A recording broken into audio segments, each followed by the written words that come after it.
이것은 구조 요청입니다. 시청자 여러분, 기사에 속지 마십시오. 소위 비전이라고 불리는 그 외국인 감독 선임, 실상은 비겁한 도피입니다. 저는 김준석입니다. 그리고 오늘 울산 ADD를 썩어 문드러지게 만들고 있는 그 비겁함을 낱낱이 파헤쳐야만 합니다. 자, 우리가 지금 이야기하는 팀이 어디입니까? 바로 울산 HD입니다.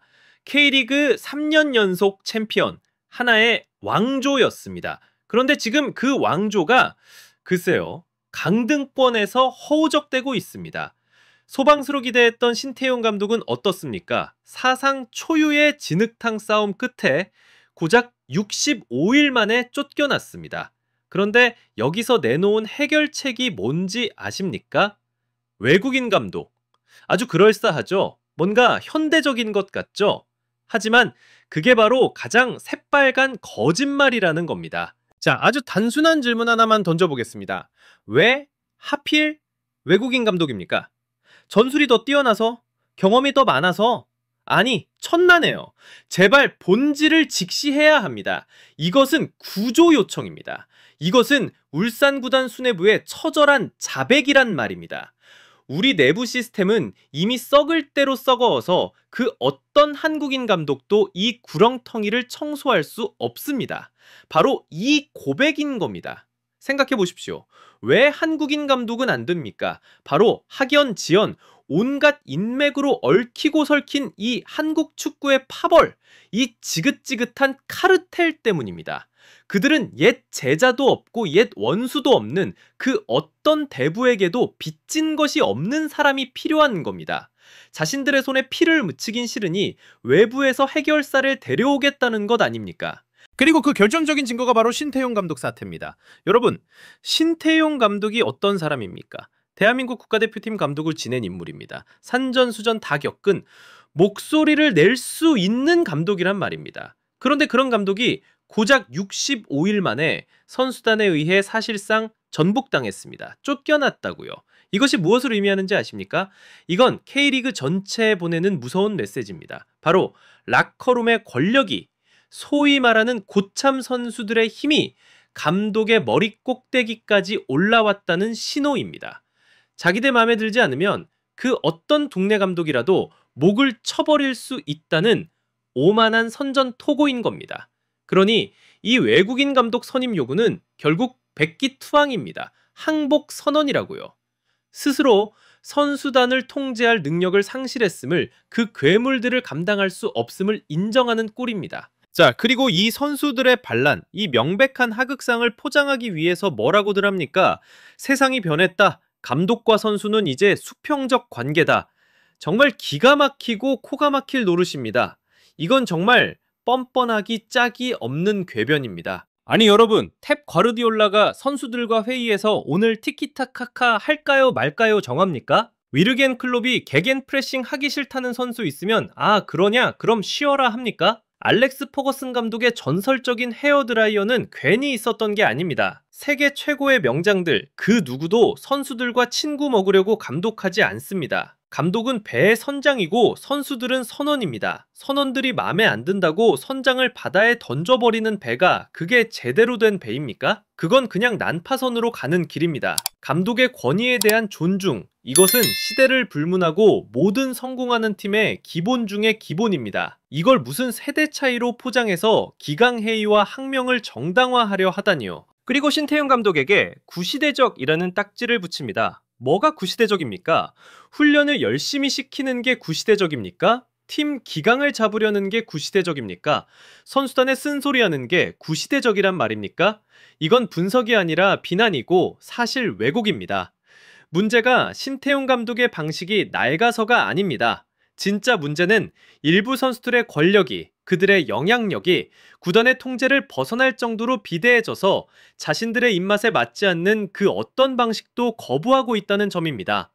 그들은 낡은 감독에게 저항하는 것이 아니라 감독의 권위라는 개념 그 자체에 저항하고 있는 겁니다. 그리고 가장 결정적인, 가장 추악한 대목이 나옵니다. 기사에서 뭐라고 합니까? 신태용 감독의 선임이 그 문제 많았던 클린스만 사태와 아주 유사했다. 즉, 보이지 않는 손이 작용했다는 것 아닙니까?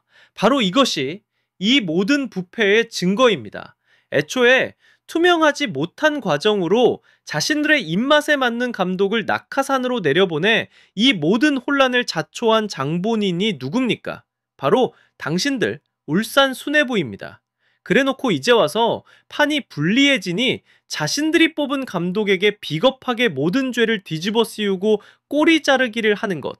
이게 K리그를 선도한다는 구단이 할 짓입니까? 정말 부끄러운 줄 알아야 합니다. 그리고 그들은 전북의 성공 사례를, 거스포햇 감독의 성공을 마치 정답인 양 들이밉니다. 정말 위험하고 어리석은 비교입니다. 그들은 가장 중요한, 가장 고통스러운 단계를 애써 외면하고 있습니다. 여러분, 전북의 성공은 단순히 거스포햇이라는 외국인 감독 하나 잘 데려와서가 아닙니다. 착각하면 안 됩니다. 그들은 그 이전에 창단 첫 승강 플레이오프라는 그야말로 지옥을 경험했습니다. K리그 최다 우승팀이라는 자존심이 아주 처참하게 박살이 났다고요. 바로 그 충격, 그 치욕이 있었기에 팀의 뼈대를 깎는 대수술이 가능했던 겁니다. 고참 선수들의 안일함, 그들만의 카르텔, 그 모든 것을 부술 수 있는 명분이 생겼던 겁니다. 새로운 의사를 부르기 전에 먼저 환부를 도려낸 것이죠. 하지만 울산은 어떻습니까? 정반대입니다. 그 어떤 대수술도 없었습니다. 아니 오히려 감독을 몰아내는 데 성공하면서 라커룸의 그 보이지 않는 권력, 그 암덩어리는 더 강해졌으면 강해졌지 약해지지 않았습니다. 지금 이 시점에서 외국인 감독을 데려오는 건 팀을 재건하는 게 아닙니다. 이건 그저 당장의 고통을 잊기 위해 이름값 있는 감독이라는 강력한 진통제 한 방을 맞는 것과 똑같습니다. 진짜 원인인 그 종양은 그대로 둔 채 말입니다. 그리고 제가 장담하건대 그 진통제 효과가 떨어지는 순간 그 종양은 반드시 더 크고 고통스럽게 다시 자라날 겁니다. 결국 문제는 사고방식입니다. 구단 수뇌부의 그 비겁함입니다. 울산 HD의 외국인 감독 선임 요구는 미래를 향한 비전이 아닙니다. 그것은 당면한 현실로부터의 비겁한 도망일 뿐입니다. 그것은 자신들이 방치하고 키워온 그 라커룸의 왕들 앞에서 우리 구단은 완벽하게 무력하다는 처절한 자백입니다.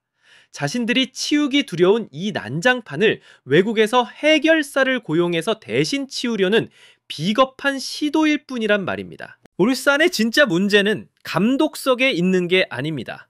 진짜 문제는 저 높은 곳에 있는 구단 수뇌부의 회의실, 그리고 그 어떤 선수도 구단보다 위대할 수는 없다는 이 축구의 제1철칙을 망각해버린 일부 선수들의 오만한 정신 상태에 있는 것입니다.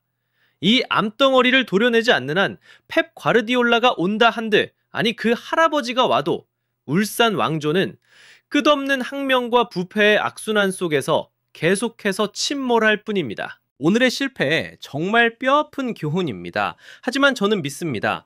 비온 뒤에 땅이 더 굳는다고 말입니다. 왜냐하면 우리는 한국 축구를 사랑하니까요. 지금까지 저 김준석의 시선이었습니다. 시청자 여러분의 생각은 어떻습니까? 댓글로 남겨주십시오. 그리고 가장 뜨거운 분석을 놓치지 않으시려면 좋아요와 구독 꼭 부탁드립니다. 그럼 다시 뵙겠습니다.